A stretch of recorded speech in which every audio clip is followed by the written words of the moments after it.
शापित महल की रानी। कहते हैं हर महल में एक कहानी होती है, लेकिन कुछ कहानियां सिर्फ रात में ही जिंदा होती हैं, जब हवाएं सिसकियां भरती है और महल की दीवारें किसी को पुकारती है। बहुत समय पहले उत्तर भारत के गढ़वाल इलाके में एक खूबसूरत महल था, शिला महल। वहां रहती थी एक राजकुमारी तारिणी। वो सुंदर थी, नर्म दिल थी, लेकिन उसकी आंखों में एक गहरा रहस्य छिपा था। राजमहल के लोग कहते थे कि तारिणी जन्म से ही शापित थी।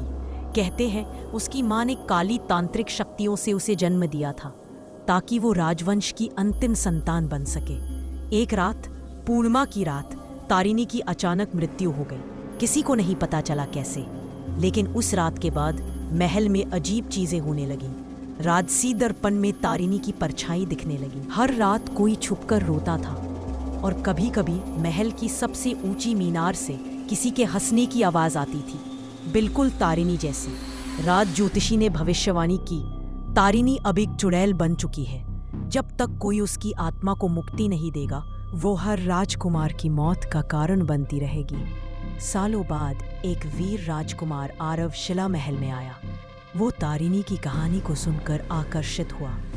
रात के तीसरे पहर वो महल की ऊंची मीनार में गया, और वहां उसने उसे देखा, एक सफेद साड़ी में लिपटी बिखरे बालों वाली लड़की, जिसके पांव उल्टे थे। वो मुस्कुरा रही थी और बोली, तुम मेरी हो ना, अब कभी मत जाना। सुबह जब सैनिक आरव को ढूंढने गए तो मीनार में सिर्फ उसकी तलवार मिली, और दीवार पर लिखा था, अब राजकुमारी अकेली नहीं है। कहते हैं आज भी हर पूर्णिमा की रात महल की मीनार में एक लड़का और लड़की की परछाई एक साथ घूमती है। कुछ साल बाद शिला महल अब भी वीरान, लेकिन एक शख्स उस महल के रहस्य को सुलझाने निकलता है।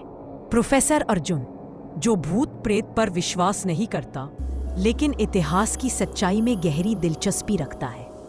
हर कहानी की तह में एक सच होता है, और मैं उसे सामने लाकर रहूंगा।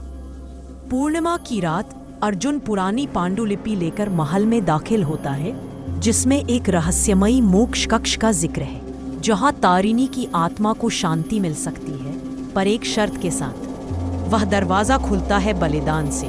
वो तहखाने में उतरता है जहां एक पत्थर का दरवाजा मिलता है। दीवार पर लिखा होता है, या तो रानी को मुक्ति दो या खुद उसका हिस्सा बन जाओ। जैसे ही अर्जुन दरवाजा खोलता है, पीछे से वही आवाज गूंजती है, क्या तुम भी मुझे छोड़ने आए हो या मेरे साथ रहने? तारिणी की आत्मा सामने प्रकट होती है, सफेद साड़ी, बिखरे बाल, लेकिन इस बार उसकी आंखों में एक दबी हुई पुकार होती है। अर्जुन मौन होकर मोमबत्ती जलाता है, पांडुलिपि की अंतिम पंक्तियां पढ़ता है और आत्मा को मुक्ति देने की क्रिया पूरी करता है, लेकिन मुक्ति की कीमत कोई न कोई चुकाता है।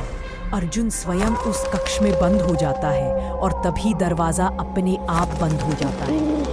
अब महल शांत है, लेकिन कहते हैं अब महल में कोई आत्मा नहीं। लेकिन जो भी मोक्ष कक्ष के पास जाता है, उसे वहां बैठे एक आदमी की परछाई दिखती है, जो धीमे स्वर में बस इतना कहता है, मैंने उसे मुक्त किया है, क्या तुम अब मुझे? अर्जुन ने रानी तारिणी की आत्मा को मुक्त कर दिया, लेकिन उसकी मुक्ति की कीमत अर्जुन ने खुद को उस कमरे में बंद करके चुकाई। मुक्ति की कीमत कोई न कोई चुकाता है। अब महल में आत्मा नहीं है, लेकिन मोक्ष कक्ष में एक परछाई रहती है। वो अर्जुन की आत्मा हो सकती है, या शायद उसका इंतजार कर रही एक अधूरी मुक्ति। वो कहता है, मैंने उसे मुक्त किया है, क्या तुम अब मुझे? यानी अब वो खुद मुक्ति की आस में है।